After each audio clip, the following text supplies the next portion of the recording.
Hey Fit Pros, before we get to this new episode in the KIPS podcast, I want to quickly share about our newest course on KIPS, Social Media for Fitness Professionals. This course is all about the fundamentals. As a Fit Pro, you know how fundamental exercises are important for building a foundation within an exercise program, and that's what we're going to be doing in this course. Authored by me, Tyler Valencia, I go through the stats involving all the major social media platforms and then show you step by step how to do it. In the first lecture, I built a fictitious business branding kit with a new logo, color wheel, and font. And then we use those to set up new Facebook pages, start a private group, how to use Creator Studio, set up a basic Facebook ad, set up an Instagram, how to post on Instagram, and how to set up a YouTube channel. We do it all in this course, and one of the best parts is you can get your continuing education credits.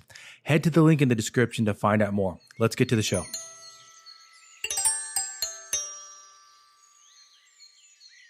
Welcome to the best of episode of July 2022. My name is Tyler Valencia, and I'm the president of KIPS and Time to Train Fitness.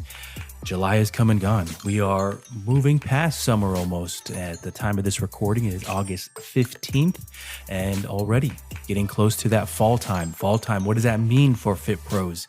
It means that kids are going back to school for a lot of fitness professionals that have children. So their clients also at the same time are coming back.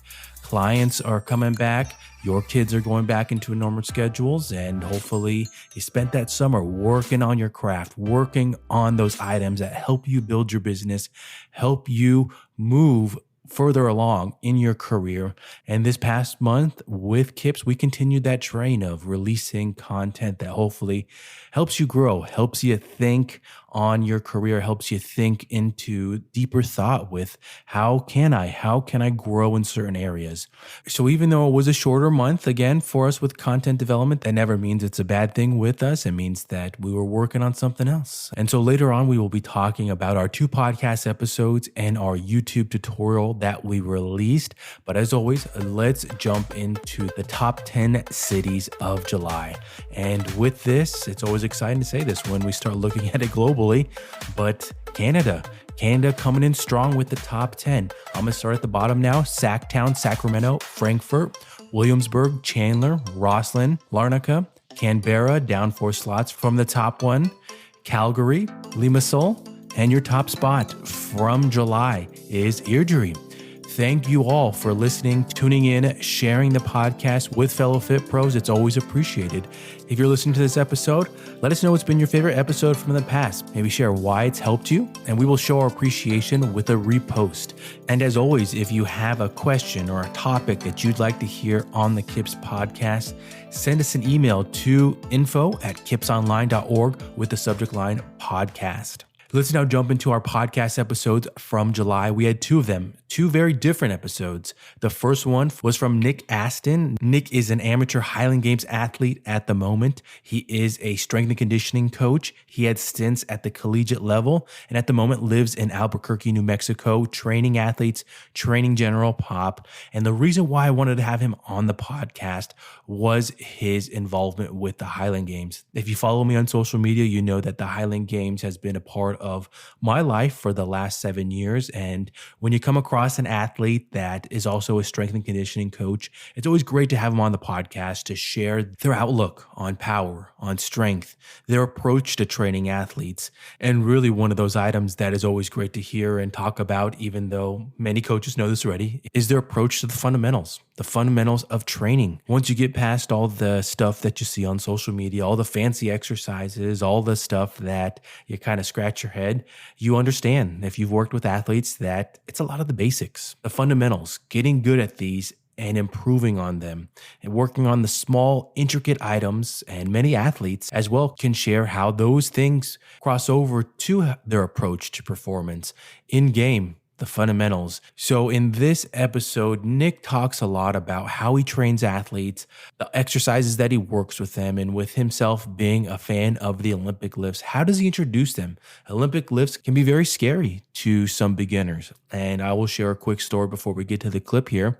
But I remember when a young athlete and his father, years ago, I used to teach a quote unquote jump class. It was because a coach had asked me to call it that, but really it was a strength conditioning agility class for athletes.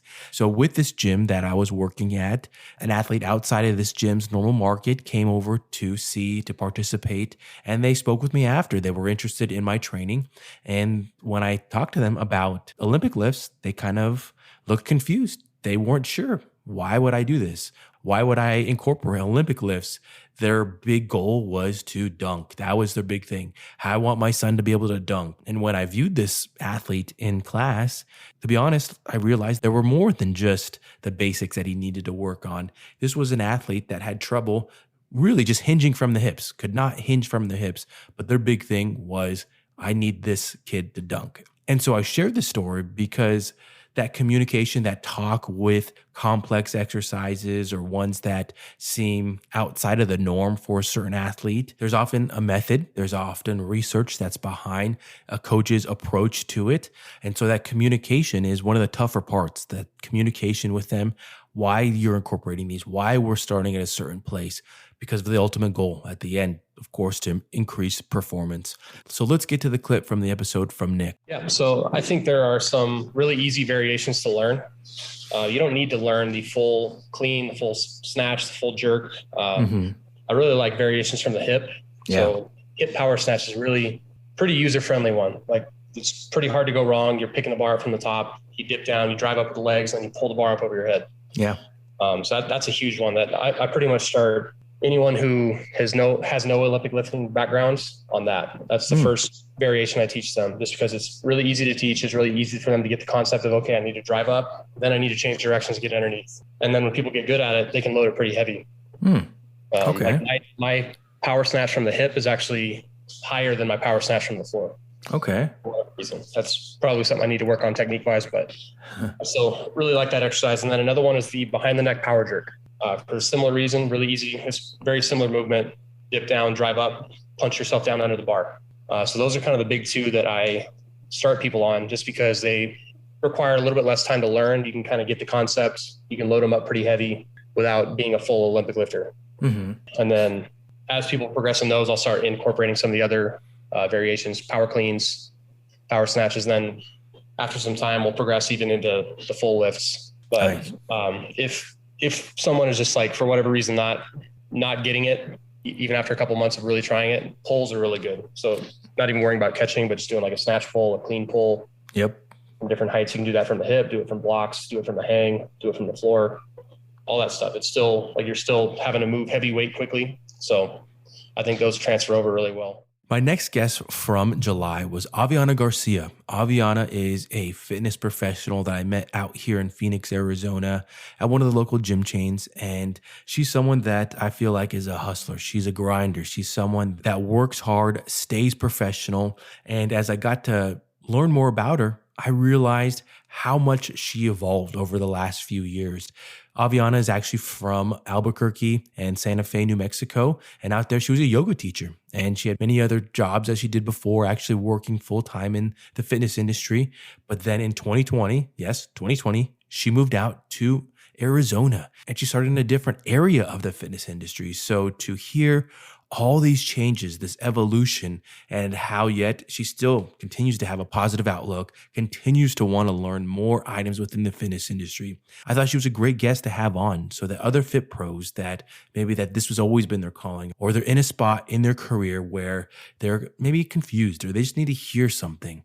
And so Aviana shares this journey from leaving New Mexico, coming to Arizona, her approach to wanting to learn more, and also the willingness to want to learn more. So let's tune into this clip from Aviana and hopefully give you a little taste of this episode. Wow. So there's so much I want to say on this topic. Yeah. First off, I think things have definitely changed in the way content in itself, and the way you gain engagement has definitely changed over the years. When Instagram first came out, I truly feel it was, you had to pick a niche, you had to pick, something specific, you had to be very strategic in what you post and how you post it, and, the lighting, and obviously all of those things still play a factor today. But I think more and more these days, people are looking for authenticity more than ever. Good and point. I think that's really just come from the fact that so many people were just posting only the best, only the perfect photos. And that's just not real life.